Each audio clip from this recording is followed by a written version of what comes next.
Essas novas imagens da Lua estão deixando milhares de pessoas desconfortáveis, e quanto mais elas olham, mais estranho parece. Não é só impressão, não é só curiosidade. É uma sensação difícil de explicar, como se alguma coisa ali não estivesse exatamente certa. E talvez o mais estranho de tudo não sejam as imagens em si, mas as perguntas que estão voltando por causa delas.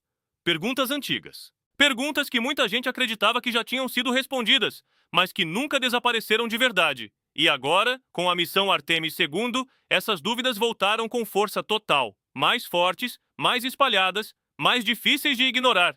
A missão Artemis II foi criada para levar a humanidade de volta à órbita da Lua.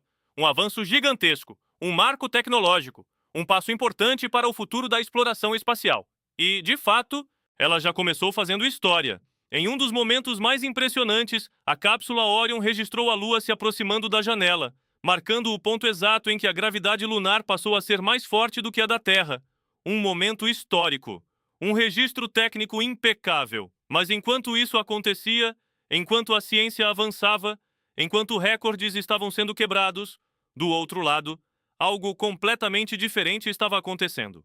Pessoas comuns, em situações comuns, começaram a questionar tudo outra vez. Em uma conversa qualquer, durante um café, 3 pessoas discutiam algo que parecia absurdo, mas ao mesmo tempo, familiar demais.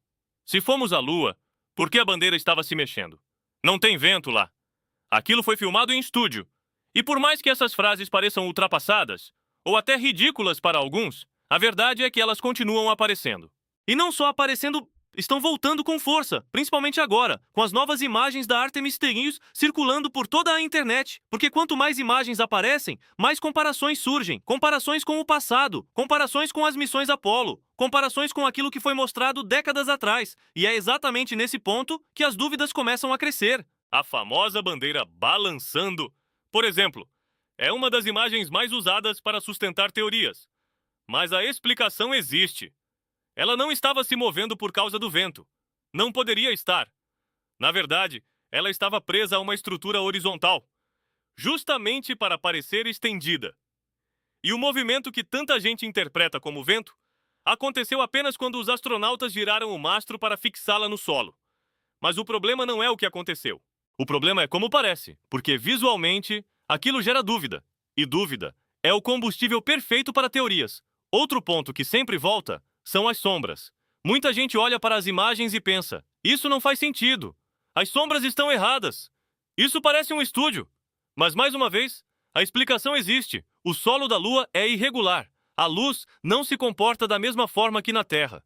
E além disso, existe algo que pouca gente considera. A própria Lua reflete luz, os equipamentos refletem luz, e até a Terra pode refletir luz. Esse fenômeno, chamado Earthshine, cria um efeito visual que foge do que estamos acostumados. Mas mesmo assim, para quem já desconfia, isso só reforça a dúvida. E então vem a pergunta mais famosa de todas: por que não tem estrelas nas fotos? E essa talvez seja a mais simples de explicar, e ao mesmo tempo, uma das mais rejeitadas. As câmeras foram configuradas para capturar objetos iluminados. Astronautas, superfície lunar, equipamentos. Se as estrelas fossem captadas, a imagem principal ficaria completamente estourada. Mas mesmo sendo uma explicação lógica, isso não impede a dúvida, porque quando alguém já está desconfiando, qualquer detalhe vira motivo. E então, chegamos ao ponto mais estranho de todos: as imagens coloridas da Lua. Tons azulados, manchas avermelhadas. Uma aparência completamente diferente da Lua cinza que todo mundo conhece. E é aqui que a desconfiança explode de verdade, porque isso foge completamente do padrão. E quando algo foge do padrão, o cérebro automaticamente interpreta como errado. Teorias começaram a surgir imediatamente. A Lua sempre foi assim. Isso foi escondido? Isso foi alterado agora? E essas perguntas se espalharam rápido, muito rápido. Mas existe uma explicação. Uma explicação que pouca gente realmente entende, ou sequer procura entender. Essas cores não são novas, não são uma descoberta recente. Elas fazem parte de uma técnica usada há décadas. A saturação das imagens é aumentada artificialmente, para destacar minerais invisíveis a olho nu. Os tons azulados indicam presença de titânio. Os tons avermelhados indicam óxidos de ferro. Ou seja, não é exatamente uma mentira, mas também não é exatamente a realidade pura. E é aí que nasce o verdadeiro problema. Porque quando você altera a forma como algo é mostrado, mesmo que com uma justificativa científica, você muda completamente a forma como aquilo é interpretado, e isso levanta uma questão desconfortável. Se as imagens são ajustadas, mesmo que por um bom motivo, até que ponto o que estamos vendo é exatamente fiel? Porque uma coisa é fato: a forma como algo é apresentado define a forma como aquilo é entendido. Enquanto isso, a missão Artemis II continua avançando.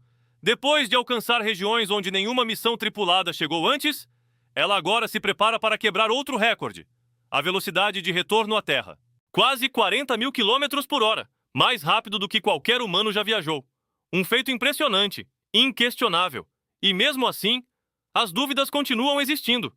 E talvez o mais curioso de tudo é que muitas dessas dúvidas ignoram perguntas muito mais difíceis. De onde vieram as rochas lunares trazidas para a Terra? Como refletores foram colocados na superfície da Lua e são usados até hoje?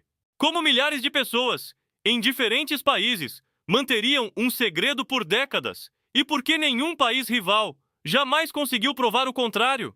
Essas perguntas existem, mas raramente são feitas, porque no fim, não se trata apenas de provas, se trata de percepção. E percepção é algo muito mais fácil de distorcer. E talvez essa seja a maior questão de todas. Não é sobre a Lua, não é sobre a NASA, é sobre como nós interpretamos o que vemos. E agora, com a humanidade se preparando para voltar à Lua, essas dúvidas não vão desaparecer. Na verdade, elas só estão começando, porque quanto mais avançamos, mais coisas aparecem, mais detalhes, mais imagens, mais interpretações. E talvez a próxima missão não traga respostas, mas sim novas perguntas. E você acha que isso tudo é só uma questão de interpretação? Ou existe algo que nunca foi completamente explicado?